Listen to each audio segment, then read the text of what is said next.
नमस्कार, बर्मिंघम के बादशाह में आपका स्वागत है। मैं हूं विमल मोहन। तो शनिवार बेहद शानदार साबित हुआ भारतीय खिलाड़ियों के लिए। कुश्ती में 6 गोल्ड मेडल हमने जीते। क्रिकेट, हॉकी, लॉन बॉल्स, इन सब खेलों में भारतीय खिलाड़ियों ने उम्दा प्रदर्शन किया। लेकिन जिस एक खेल में ऐतिहासिक कारनामा हुआ और जिसने पूरी दुनिया के सामने अपना नाम रोशन किया, वो है अविनाश साबले और साथ में प्रियंका गोस्वामी। इन दोनों खिलाड़ियों ने सिल्वर मेडल जीता और भारतीय खेलों का जो दबदबा है या ऊंचा उठता स्तर है, उस पर एक मुहर लगा दी।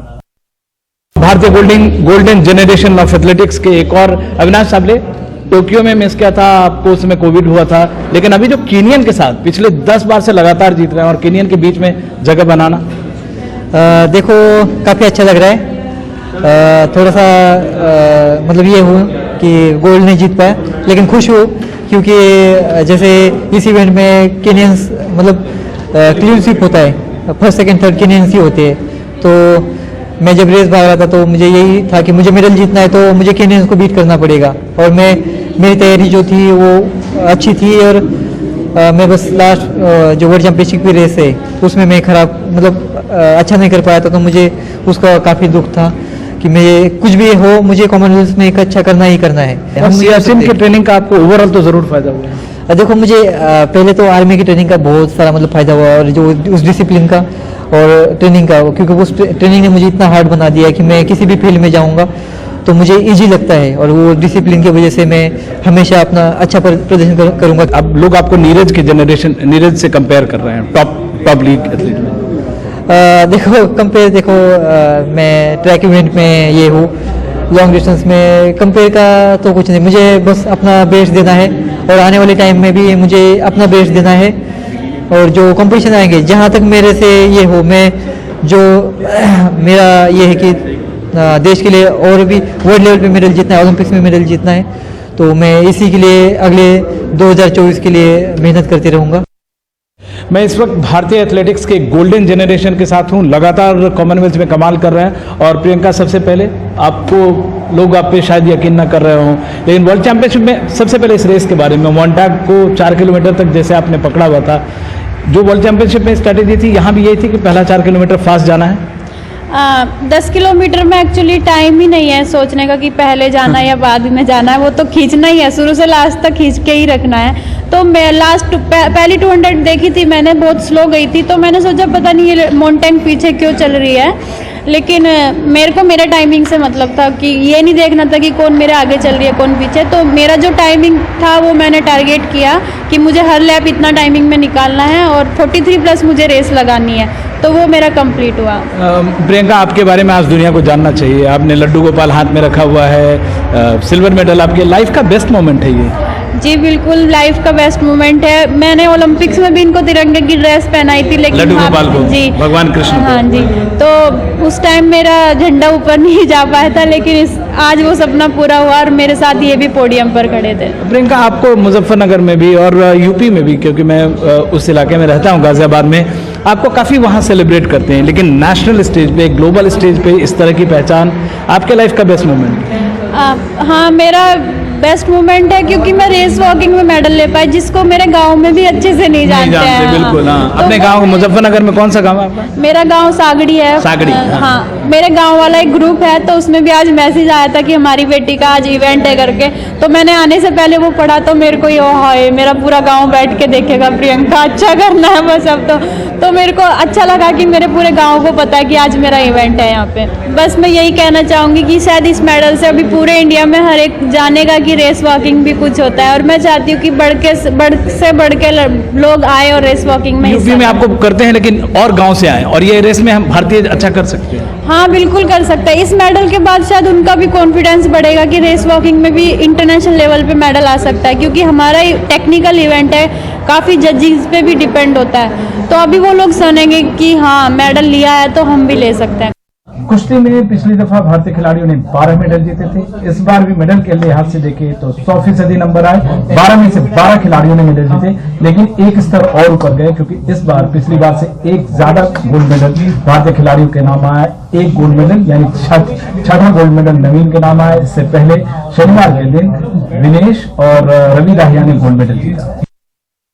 तो विनेश ने कॉमनवेल्थ गेम्स में हैट्रिक लगाई है और रेसलिंग के पहले भी हमारी बात हो रही थी। मैंने आपको कहा था कि ये बहुत आसान है, लेकिन आपके लिए सफ़र आसान नहीं रहा है, खासकर टोक्यो के बाद। सर मतलब आसान आपको मतलब बाहर से ही लगता होगा, लेकिन हमारे अंदर कितनी कशमकश चलती है एथलीट के अंदर की, क्योंकि 2 मेरे ऑलरेडी हो गए हैं, तीसरा भी चाहिए। अभी प्रेशर भी डेफिनेटली होता है कि अगर इनसे भी हार गए तो फिर ऐसे बोलेंगे ना, इनसे भी हार गए तो फिर क्या तुम ओलंपिक्स में क्या जंग उखाड़ोगे? कौन सा दांव लगा दिया, झोली दांव, तो बेचारी मर जाती हो। वो बचपन से मतलब वही जो फर्स्ट दाव होता है ना वही सिखाते हैं, तो वो बस वही। हाँ जी तो वो। अच्छा, टोक्यो के बाद जो आपका सफर रहा है बहुत टॉपसी टर्वी रहा है, उसके बाद 2-3 आपने इंटरनेशनल भी यूक्रेन वाला जीता। एक नहीं सर, मैं यूक्रेन नहीं तुर्की में हुआ था। हाँ। और मैं हार गई थी उसमें भी। हाँ तो मैंने 55 में किया था, उसमें भी मैं हार गई थी। मतलब तो एक मोरल बूस्ट मतलब डाउन तो जाता ही है कि क्या हो रहा है ये सब।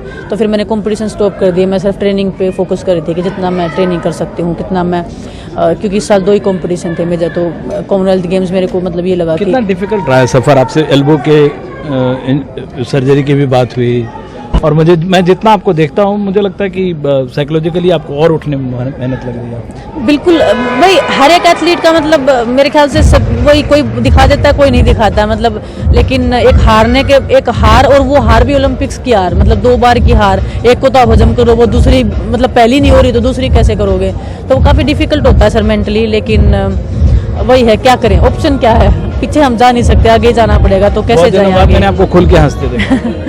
वही मतलब जो 1 साल से मतलब मैंने भी अपनी फैमिली को देखा इतना स्ट्रगल करते हुए, मतलब वो लोग इतना परेशान रहते हैं मेरे लिए कि सिर्फ, और वही सिर्फ कि रेसलिंग में ऐसा नहीं है कि कॉमनवेल्थ इंपॉर्टेंट नहीं, उनके लिए कॉमनवेल्थ ओलंपिक्स है। उनको पता है कि मैं किस चीज़ से निकली हूँ, कैसे मैंने मेंटली मतलब मैं कितना ब्रेक डाउन हुई हूँ बीच बीच में, उन लोगों ने काफ़ी सपोर्ट किया है। तो मेरे हस्बैंड ने तो बस पूछो ही मत कितना किया है, वो बेचारे खुशी से पागल हो रहे हैं आज ही। तो वो उनको भी पता है कि मैं कहीं ना कहीं लॉस्ट हो गई हूँ कॉन्फिडेंस के उसमें, मेरा कभी मतलब इतना कॉन्फिडेंस डाउन कभी नहीं गया जो इस ओलंपिक्स के बाद में गया है, तो वो एक बूस्ट मिला है मेरे को, और होपफुली मतलब मैं 2 साल तक इसको पकड़ के रखूंगी। और जो wish you all the best, और पेरिस तक लगे रहो। Thank you sir, thank you so much, Los Angeles तक लगूंगी sir. Thank you. Ravi Dahiya ने गोल्ड जीता, इसके बारे में कोई अनहोनी नहीं है। टोक्यो में उन्होंने सिल्वर जीता था, लेकिन जितना मैच है आपको अंदाजा है कि जो गोल्ड मेडल है सारे मैच मिला के आप 10 मिनट नहीं खेले हो। देखो टेक्निकल सुपीरियर बिल्कुल इतना अंदाजा तो नहीं है कि इतने टारगेट के साथ आए थे कि एक देश के लिए खेलें, और काफ़ी मतलब जितना बेहतर से बेहतर हम कर सके उतना करने की कोशिश करी, और काफ़ी अच्छा लगा, और देश के लिए गोल्ड मेडल जीते। बिल्कुल, लेकिन इस जो जर्नी है इसमें आपको वेट के लिए आपको काफ़ी मेहनत करनी पड़ी, वेट को कंट्रोल करने के लिए। हाँ देखो भाई साहब, वो तो होता ही है, कहीं पे भी टूर्नामेंट खेलें तो चाहे एशियन चैंपियनशिप हो या कॉमनवेल्थ गेम्स हो या ओलंपिक गेम्स हो, वेट तो शेप है, वहाँ पे भी करनी पड़ती है, यहाँ पे भी तो शेप पा रहा है। और अगर नाहरी गांव में कहें, नाहरी गांव से टोक्यो और टोक्यो से यहाँ का सफ़र आपको लगता है सही, क्योंकि ये पहला गोल्ड है ग्लोबल स्तर पे, अब सिल्वर काफ़ी जीते, लेकिन ग्लोबल स्टेज का जो है ये पहला गोल्ड है आपका।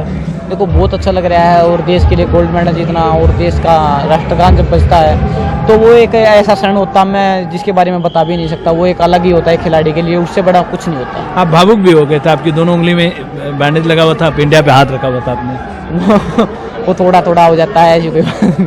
अच्छा, क्या है पेरिस में अब तो हालांकि एशियन गेम्स भी, लेकिन पेरिस के लिए आपको लोग कहेंगे क्या अलग कुछ तैयारी होगी यहाँ से? देखो तैयारी लगे हुए हैं, और एक अच्छा मतलब ये कि हम खिलाड़ी रेसलिंग में आप देखोगे कि आप बदल नहीं सकते किसी भी गेम को, अपने गेम अपने तरीके से खेलना, पर जो छोटी छोटी कमी है उन पर काफ़ी सुधार करना है, और ज़रूर आप लोगों का प्यार रहेगा तो ज़रूर देश के लिए गोल्ड मेडल जीतेंगे। पिछले बार भी 12 मेडल था, इस बार भी 12 हो जाएगा पूरा, सारे रेसलर्स का 12। हाँ बिल्कुल बिल्कुल। चलिए, wish you all the best, thank you sir. Haryana में पुख्तला गांव के, सोनीपत में पुख्तला गांव के नवीन की इससे पहले शायद बहुत कम लोग जानते होंगे, लेकिन ये जायंट किलर है। नरसिंह यादव, अमित धनखड़ जैसे कई आप बड़े बड़े दिग्गजों को हराकर आप यहाँ तक पहुँचे, और शर्माते हैं भी, लेकिन आप बताएं वहाँ से यहाँ तक का सफ़र। जो ये हमारे रेसलर, इंडिया रेसलर जो बहुत अच्छे रेसलर हैं, वो 74 kg के जो नरसिंह यादव हैं, जितेंद्र, बहुत अच्छे रेसलर, उनसे सबको आप ट्रायल में हराए तब यहाँ तक पहुँचे। हाँ जी सर। और यहाँ पाकिस्तान को हराना फाइनल में एक अलग तरह का दबाव होता है, क्योंकि लोग भारत भारत आपका नाम चिल्लाते रहते हैं। नहीं सर, कोई भी दबाव नहीं था, मैंने फ्री माइंड से ही बाउट लड़ी है, और मैंने पता चला पाकिस्तान के साथ बाउट है मेरी फाइनल, तो मैंने उनकी कुश्ती देखी और बहुत अच्छा अपना प्रदर्शन किया। अच्छा, पिछली बार हम 5 गोल्ड जीते थे, इस बार 6ठा गोल्ड आपने जीता है, कुश्ती आगे को आप आगे ले गए। हाँ जी सर, मुझे बहुत तो गौरव की बात है, मैंने इंडिया के लिए गोल्ड मेडल जीता है। नवीन तो बहुत शर्माते हैं सर। सुजीत मान साहब, ये पिछली बार 5 गोल्ड था, 6 गोल्ड है इस बार, 12 के 12। आप लोगों के लिए, पूरी टीम के लिए, आप हैं, सुरेश जी हैं, सारे मेंस में कितनी बड़ी बात है रेसलिंग के लिए? देखिए, ये हमारे कोचेज के लिए नहीं, ये हमारी कुश्ती के लिए, हमारे देश के लिए बड़ी बात है कि 12 वेट कैटेगरी है, 6 लड़के 6 लड़कियाँ, 12 के 12 हिंदुस्तानी पहलवानों ने यहाँ पे मेडल जीते हैं। तो ये हमारे लिए सबसे बड़ी बात है और कोशिश रहती है कि हर बार हम अच्छा करें। पिछली बार 5 गोल्ड थे, अब की बार 6 हुए, अगली बार में और ज़्यादा उसको बढ़ाने की कोई।